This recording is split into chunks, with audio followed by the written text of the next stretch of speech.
الله الرحمن الرحیم عبارت کې کوجه چې بیا غلط شو بیا موام ښه وبعد فإن أصول الفقه أربعة كتاب الله تعالى وسنة رسوله صلى الله عليه وسلم وإجماع الأمة والقياس. وبعد دې عنوان ولیکه تحقیق اما بعد.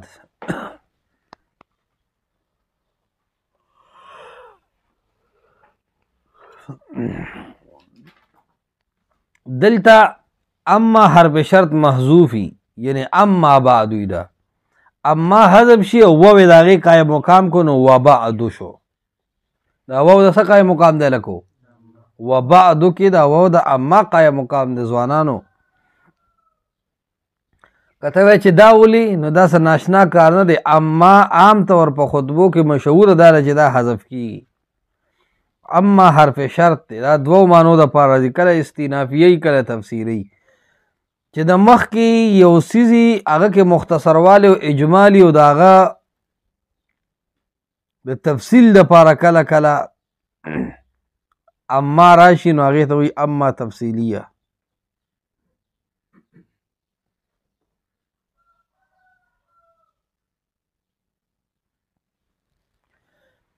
او چې کله ما قبل کې اجمال نه لکه د کتاب د خطبو کې او اما راشي نو دې ته وایي اما استینافیه.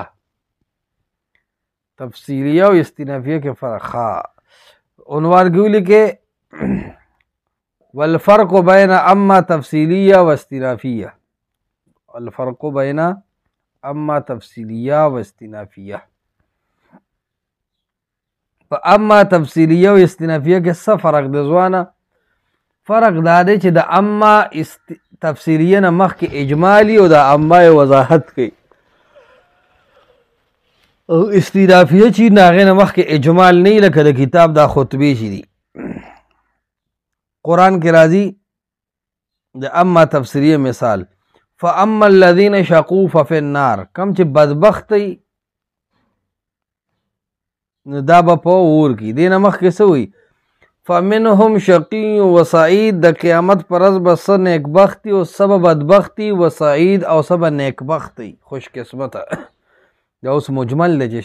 بدبخته څوک دی او نیکبخته څوک دی. مجمل دی که نه دی؟ مجمل دی ته وایي چې د بیان وضاحت ضرورت لري. نو د هغې د تفصیل دپاره قرآن کې الله فرمایي فاما الذین شقوا ففي النار. کم چې بدقسمته دي نو دا به په اور کې. نو فاما اما یې راوړه که نه دا کومه اما ده؟ اما تفصیلیه. ولې مخکې شقي او سعید کې اجمالو. اما بعدو بل عنوان ولیکئ اعراب بعدو. نو د بعدو اعراب دا دی چې دا ظرف زمان دی مبني علی الضم خو په هغه صورت کې به دا مبني بر ضمه وای چې کله مضاف الیه محذوف منوي الفاظو کې حذف او په نیت کې مرادي دا مبني علی الضم. دلته مضاف الیه سره بعد الحمد والصلاه دا داسې و بعد الحمد. نو بعد مضاف الحمد مضاف الیه مضاف الیه د لفظونو نه لر کړه محذوف منوي شه نو دا بعد الحمد په ځای بعد شو. د بعد په ځای څه شو لکو بعدو. د بعد په ځای څه شو بعدو شو. او دا بعدو دا ظرف دی خو مفعول فی دی. دلته فعل شرط عام طور محذوفی اصل کې داسي مهما یکم من شیء بعد الحمد والصلاه. مهما یکم من شیء بعد الحمد والصلاه. نو مهما کلمه شرط هم تم حذف کو او یکم من شیء دا شرط دی دا هم تم حذف کو او امام دا هغې قایم مقام کو. دلته مصنف تینا هغه امام لرې کو. اما یې څه کو دا اما د څه په ځای راغلی دی؟ دا هم د مهما یکم من شیء په ځای راغلی دی او دا وو بیا د اما په ځای راغلی دی. دا وو د چا په ځای راغلی دی؟ نو مصنف ته امام د منځ لر کو وو یې راوړو او دا خو مخکې خبره ده د بعدو نه رستو چې کم دی مضاف الیه هم حذف کړو نو سمه یې راوړه نو دا واو د چا په ځای راغلی دی د اما په ځای اما د چا په ځای راغلی و د مهما یکن من شیء په ځای او بعدو کې د ضمه په چا په ځای راغلی ده د مضاف الیه د وجې بعد الحمد والصلاة په ځای باندې بعدو شو په اعراب پوه نه شوی لکو وبعدو پس د خطبې نه وبعدو فإن اصول الفقه اربعة یقینا د فقه اصول سلور دي نه پوهیږي فإن اصول اما بعدی کنه نو د اما په جواب کې فا راځي څه راځي لکه او د اما په جواب کې د فا داخلول ګورې واجب دي نو فإن اصول الفقه اما بعد فإن اصول الفقه کنه خلک وایي نه اما بعد فاعوذ بالله من الشیطان الرجیم هغه ورځ مې یو غټ مولا اورېده خطبه یې کوله چارې د مناظرې چیرې جوړ کوي اما بعد اعوذ بالله من الشیطان ما چې د دوه خویه نو ته په دې نه پوهېږې چې دلته د فا راوړل واجب دي دا خطیبان نه خطیبان د دې د خولې نطق زیاتي خو په ټکي ککړ نه خطیب سړی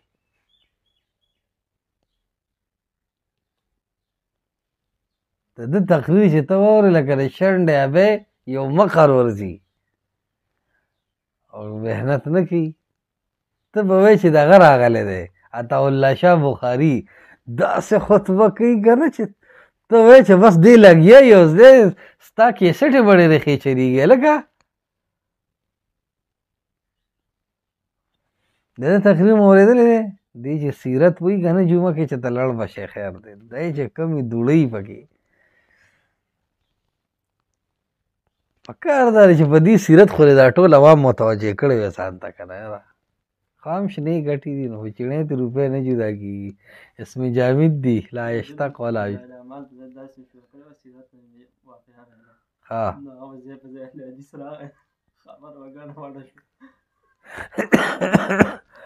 الله اکبر ګلونو خیال کوئ نو د فا راوړل واجب دي او د هغې نه پس د ان اسم او خبر ملاو که نو دا جمله اسمیه خبریه هو که دا به د اما جزا او جواب شي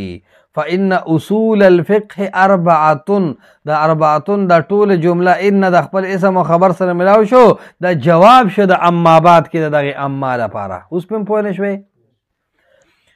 فإن اصول الفقه اربعتن وی د فقه اصول چې دا سلور دي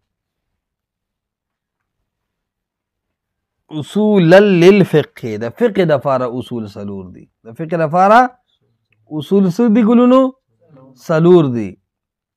کتاب الله اول د الله کتاب دی و سنت رسوله او بیا د پیغمبر صلی الله علیه وسلم و اجماع الامه والقياس او سلورم نمبر څه شی دی قیاس څه شی دی ګلونو قیاس دی وجه د حصر دی داسې یادوي وی داسې حساب به حاشیه کې وي وی د شریعت دا دلائل لا تخلو خالی بنی اما ان یکون قول الشارع او قول غیره وی یا با د شریعت دا قول چې دی دا قول به د شارعي او یا به د شارع نه علاوه د بل چای نو دا ډومبنی وی خالی نه دی اما یکون من الشارع او غیره یا به د شارع د طرف یا به د بل چا د طرف الاول اما من الله وهو الكتاب یا خو به د الله د طرف نه دا کتاب الله او من الرسول یا به د نبی صلی الله علیه وسلم د طرف نه وهو سنت دغه سنت دی والثاني او دویم قسم لا يخلو اما يكون قطعيا وهو الاجماع یا به دا قطعي او یقیني اجماع و اما يكون ظنيا یا به د سره اختلاف ممکنی ظنی قدرې وي وهو القياس نو دا قیاس دی تاسو لیکه اصول الاربعه للفقه مع وجه الحصر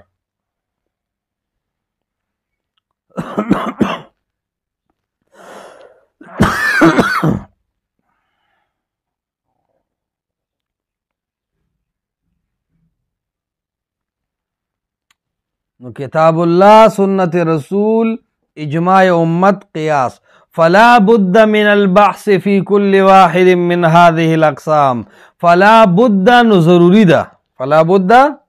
من البحث د بحثنا د احکامات د بحثنا ضروری ده چې ته د احکاماتو نه باز کې فی کل واحدین په هر یو کې د دې څلورو واړو نه کله به ته د کتاب الله نه باز کې کله به ته د سنت رسول نه باز کې کله به د اجماع امت نه باز کې او کله به د قیاس نه باز کې طالب جانا پوهېږي که نه کتاب الله او سنت رسول سره خو د مقلدي سم نشته وي د چرګې مالګې سره سویمان